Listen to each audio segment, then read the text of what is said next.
And we can see an example of this with our own children, where the first time you take your child to the dentist, before you take the child, you build him up. You tell him how nice the dentist is. He's a good man. He likes you. He's going to give you a lollipop, whatever. So the kid is happy to go see the dentist. Then when he gets in the chair, and the dentist takes out that big needle, kid is looking at this needle, and he takes it and he sticks it in his mouth, and the kid screams. Then he pulls out this drill, and he starts digging it into his teeth. The kid is bawling, tears are running down his face. And when he leaves with his father at the end of all that, he says, "Dad, you said he was a good man. He's a bad man. He's not a good man. He's a bad man."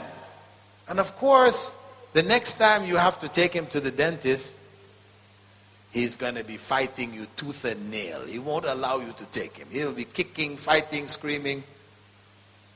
You try to explain to him, "Listen, son, what the dentist did was to remove a greater pain that could come.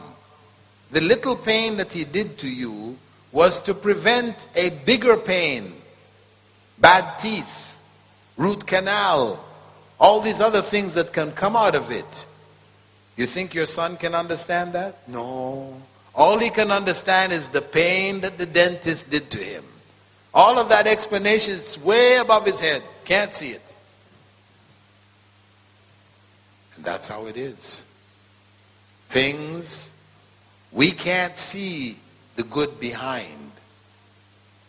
Some people assume there is no good, and so they fall into atheism.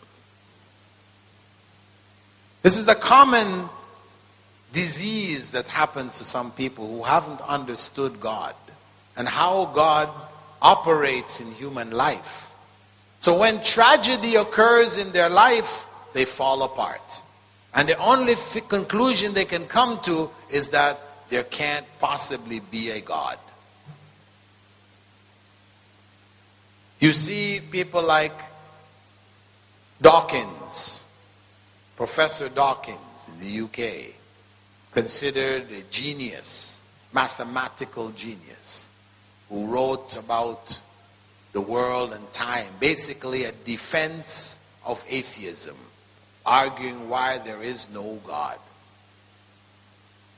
If you see him, he is a shriveled up individual in a wheelchair who can hardly move anything. His eyelids, that's it.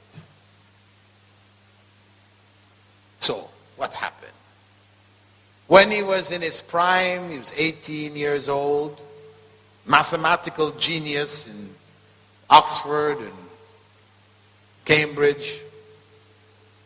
He was stricken by a disease which affected his spinal cord, and he slowly just shriveled up.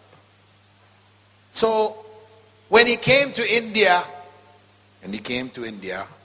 traveled around India, and he saw all of these billion Indians, most of whom had little or no education, living lives healthy, while he who has so much to offer the world is shriveled up. He said, there can't be a God. This is just not fair. Why shouldn't I have a healthy body and one of these millions be shriveled up? That makes more sense. He couldn't accept his state. So it led him to disbelief in God. And this is what you hear at the bottom of the statements of many atheists when you ask them, how did you become an atheist? Why are you an atheist? They'll tell you, well, listen, I had this aunt. She was a wonderful person. She used to do so many good things for everybody. She used to come and visit me and take me to the park and take me here and there and give me money and ice cream and everything. And then one day, when we were walking across the street, a truck came, hit her, and killed her. Why? She was a good person. Why should she be killed like that? There's so many other bad people who are walking around. They're fine. They're not dead. Why is she dead? He doesn't have an explanation. So where does he go? There can't be a God. This stuff is just happening anyhow, anyway. So this kind of misunderstanding, leads to disbelief in God itself when a person doesn't know their Lord. There is a further question which I would like to raise for you.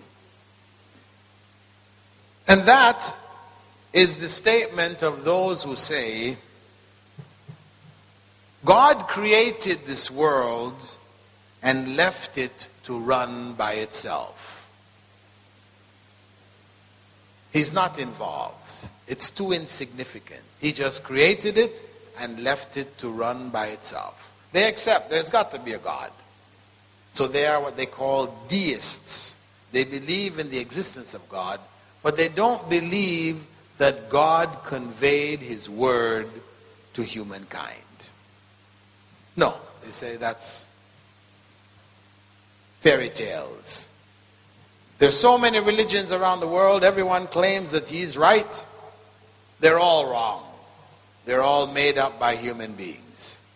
Of course, the possibility that one is right and the rest are all wrong, he doesn't reflect on that one. He just sees all of them claiming to be right, and they have different teachings. Therefore, he can only conclude they all must be wrong. So, if one accepts that, then of course, he also doesn't know who his Lord is. He said he believes in God, but he doesn't know who God is. Because common sense tells us, practical common sense tells us, that if a man set up a factory and he put an advertisement in the paper for people to come and work in his factory, and he hired all of these people, and then on the day when the factory was supposed to begin operations, they all came down to the factory, and he didn't tell them what they were there for, what was their individual jobs. And they walked into the factory. What do you think they're going to do? Is each one going to go and find his place in the factory and slot in and just be working and the factory is just humming and working well?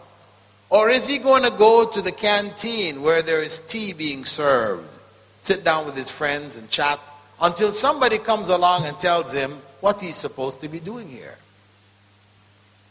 If nobody told him, what do you think would happen to that company?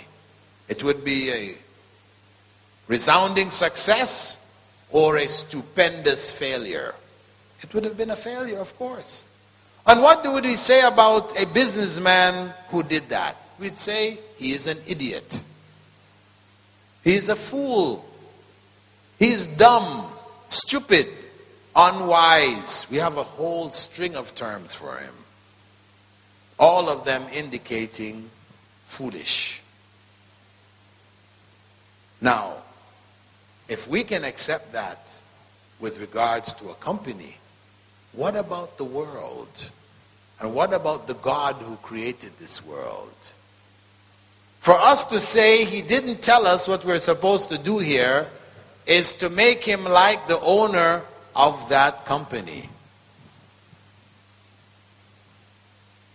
He is the most wise, as Allah describes him in the Quran. وَهُوَ أَحْسَنُ الْحَاكِمِينَ أَحْكَمُ الْحَاكِمِينَ. the most wise of the wise. One of his names is Al-Hakim, the absolute wise. So wisdom demands that he would inform human beings of their purpose on this earth.